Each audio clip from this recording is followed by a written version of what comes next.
अजय चतुर्वेदी जी, आप देखें कि बांग्लादेश के अंदर जो उद्योग रहा है उस पर ऐसा बताते हैं, मेरी शायद जानकारी कम हो, कि अधिकतर पर भारतीयों का कब्जा रहा है। अजय जी, अगर आप देखें वहां पर जो बिजनेस रहा है, चाहे वो कपड़े को लेकर हो या और दूसरी चीज़ों को लेकर हो, उस पर अधिकतर पर जो कब्जा रहा है वो भारतीयों का रहा है। और वहां पर जो रोजगार दिया गया है उसमें भी ज़्यादा से ज़्यादा लोगों को रोजगार देने का काम भारतीयों ने किया है। उसके बाद भी वहां पर इस तरीके की स्थितियां आती हैं तो आप देखिए कि दोहरी मार होती है। एक तरफ तो आप ठीक है, जो आम बांग्लादेशी है उसको तो आप पीछे गर्त में धकेल ही रहे हैं, उसके अलावा जो आप हिंदुओं पर अत्याचार कर रहे हैं, तो जो वहां पर भारतीय उद्योगपति वहां पर काम कर रहे थे, कहीं ना कहीं उनको भी खतरा लग रहा होगा।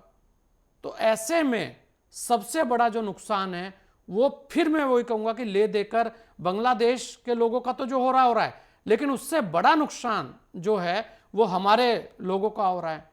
भाई, जो अपने लोग वहां पर काम कर रहे थे, आज जो परिस्थितियां हैं उसे देखकर तो नहीं लगता कि वहां पर उस तरीके की स्थितियां बनेंगी कि वो दोबारा जाकर वहां पर उस सारी चीजों को खड़ी कर पाएंगे। तो क्या ये भी एक साजिश हो सकती है कि जो उद्योग है उस पर कब्जा किया जाए? जो बाहरी ताकतें हैं, पाकिस्तानी ताकतें तो हैं, वो तो क्या बिजनेस करेंगे, वो तो एक अलग चीज है, लेकिन जो और बाहरी ताकतें हैं शायद वो ऐसा सोच रहे हो। फिर बांग्लादेश जो है वो सीधा सीधा अगर वहां पर बाहरी ताकतों का स्टेशन बनता है तो वो नहीं भारत को संजय जी, घेरने के काम आ सकता ऐसा है। है कि ये भी एक बड़ी चीज बांग्लादेश है। समेत अजय जी। संजय हाँ संजय जी, ऐसा है, बांग्लादेश समेत कई बाहरी शक्तियों का षड्यंत्र का केंद्र बनता जा रहा है। हाँ। उसमें जैसे कि अभी करोल संजय ने बताया था कि उसके बाद चुनाव फरवरी में इन्होंने डिक्लेयर कर दिए हैं और चुनाव होने हैं। राजनीतिक दल चाहते हैं चुनाव हों। अब इसलिए उस चुनाव के दौरान इतनी हस्तक्षेप, इतनी बाहरी शक्तियां लगी हुई हैं कि उसको कैसे किया जाए, ये सरकार के सामने, अंतरिम सरकार के सामने सबसे बड़ी चुनौती है। बाकी बातें तो इसके बाद आएंगी। वो उद्योग व्यापार तो ऐसे भी इस वहाँ 1 डेढ़ साल से ऐसे ही चल रहा है, जब से 24 भी आए हैं। कोई बहुत अच्छी स्थिति में नहीं चल रहे हैं। आप देखिए, इसी 1 डेढ़ साल के दौरान वहां पर कई छात्रों की नई पार्टी बन गई। हम्म। ये सब किसके शय पे हो रहा है? अंतरिम सरकार ने उस दिन जब हादी का अंतिम संस्कार हुआ था तो उन्होंने उसके लिए राष्ट्रीय शोक घोषित किया और उसको क्या कहते हैं, बहुत उसके संबंध में बहुत बातें कही। तो ये तय है कि जो यूनुस साहब हैं वो किसी बाहरी शक्ति के अ, इशारे पर खेल रहे हैं। वो उसमें है और उसके उस पर खेल रहे हैं, इशारे पे खेल रहे हैं। ये सब तय है कि इसीलिए वो परेशान हो रहे हैं। आप देखिए, अभी बीच में एक पाकिस्तान के नेता ने कल एक बयान दिया था मिसाइल साइल को लेकर। हम्म। तो ये सब जो अजब, पाकिस्तान से काफी संबंध अच्छे हो गए इस बीच में, फ्लाइट भी शुरू हो गई है, 2 3 बार पाकिस्तान के नेता भी जा चुके हैं। और ये तो बयान है। पहले ये, जबकि मतलब वहाँ राजनीतिक स्थिति सुधरेगी नहीं तब तक उद्योग व्यापार तो गौण हो गया है। अच्छा अजय जी, मुख्य जो मुद्दा ये जमातें है कि वहां पर सक्रिय हैं उससे लेकर आप क्या हाँ, देखते हैं, कैसे देखते हैं, नहीं वो कितना वही बड़ा मैं इस आप पे एक बता रहा हूँ कि पार्ट अदा वहाँ कर रही है जमातें, इस दंगे को बढ़ाने का? नहीं देखिए, दंगा तय, वहाँ जो दंगे हो रहे हैं ये इसके पीछे किसकी शक्ति है ये लगभग सबको पता है। हम्म। भारत हर देश इसमें फूंक फूंक के कदम रख रहा है कि भारत भी अपनी रणनीतिक दृष्टि से इसको बहुत महत्वपूर्ण मानता है और कोई भी हड़बड़ी में कदम नहीं लेना चाहता है। करोल सिंह ने एकदम ठीक बात कही कि हम लंका की तरह गलती नहीं करेंगे और उसी हिसाब से हम अपने को फूंक फूंक कदम रख रहे हैं। इसलिए जनमानस के उसमें हम नहीं चलेंगे। आप देखिए, बांग्लादेश में सबसे बड़ा नुकसान उन लोगों को हो रहा है जिन्होंने स्वतंत्रता प्राप्त की थी, वो उसी को सबको नष्ट कर रहे हैं। वो अपने को नहीं, अपने को सबका नुकसान पहुंचा रहे हैं। और ये किसकी शय पे हो रहा है, इसके पीछे बदला कौन लेना चाहता है, ये भी सब काफी लोगों को पता है।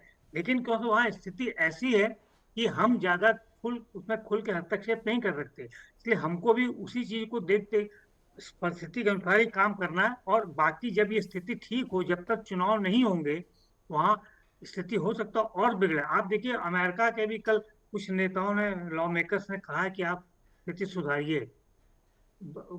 ये यूनुस सरकार रोज नए नए बयान दे रही है। उनके एक, वो कहते हैं कि हम हिंदू जो मारा गया उसके परिवार की जिम्मेदारी लेंगे।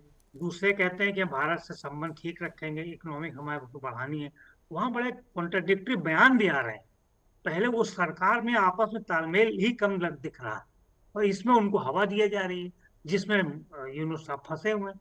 आज तो किसी नेता ने ये भी कह दिया, छात्र नेता ने, कि अगर आप स्थिति नहीं सुधारेंगे आपका भी वही हाल होगा जो हसीना का हुआ। हम्म। मतलब उनको खुली चेतावनी दे दी गई है।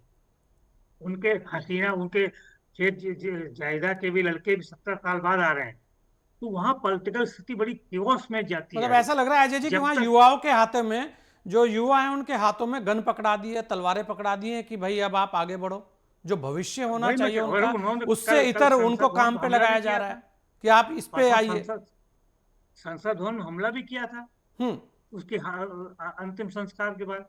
तो वहां वही तो कह रहे हैं, स्थिति इतनी केओस में है कि कौन क्या करे। सरकार के हमारे उनके कुछ समझ में आ नहीं रहा है। वो तो जो जैसा चल रहा है चलने दे रहे हैं। एक छोटा सा बयान दे देते हैं, उसका सबसे बात करने की बात करते हैं। तो इससे समझ में आ रहा है वहाँ सरकार खुद ही बहुत दबाव में है।